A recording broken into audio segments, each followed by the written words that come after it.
Look at his clothes. He's not Iraqi. Ra'ed points out. It's not his real name, speaking to us on condition we conceal his identity.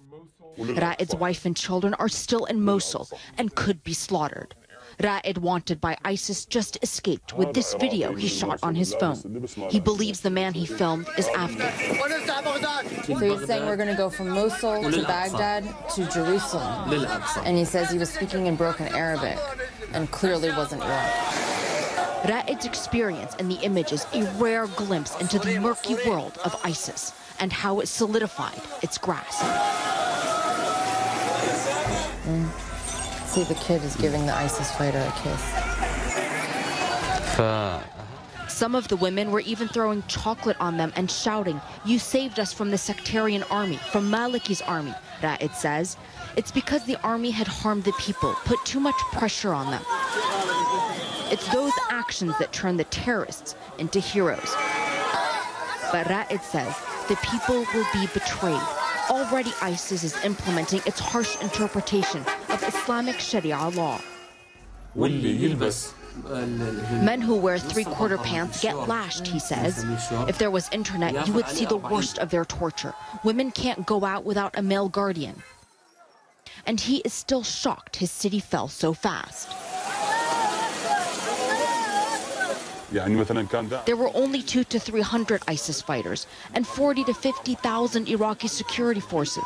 But after fighting for 3 days, they disappeared, Ra'ed says. This is from the special operations for the anti-terrorism unit. After moving through, sleeper cells are activated. They are Iraqi. All the groups that were fighting the Americans at the start are now back and with ISIS, Ra'ed explains.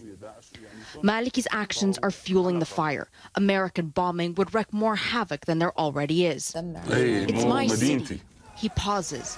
His voice starts to crack. The country is destroyed.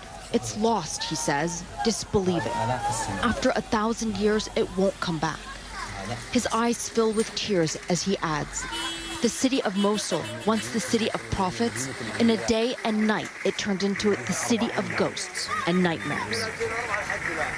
And Wolf, Ra'ed believes that there has to be some sort of political change, that Maliki most definitely needs to go, but he does not necessarily believe that that is actually going to help save his country. But he says at the very least it could begin to ease some of the tensions, perhaps even cause some of the violence to subside. But at the end of the day, he says what people really need to focus on is trying to drive a wedge between ISIS and the other Sunni groups currently fighting alongside it, Wolf.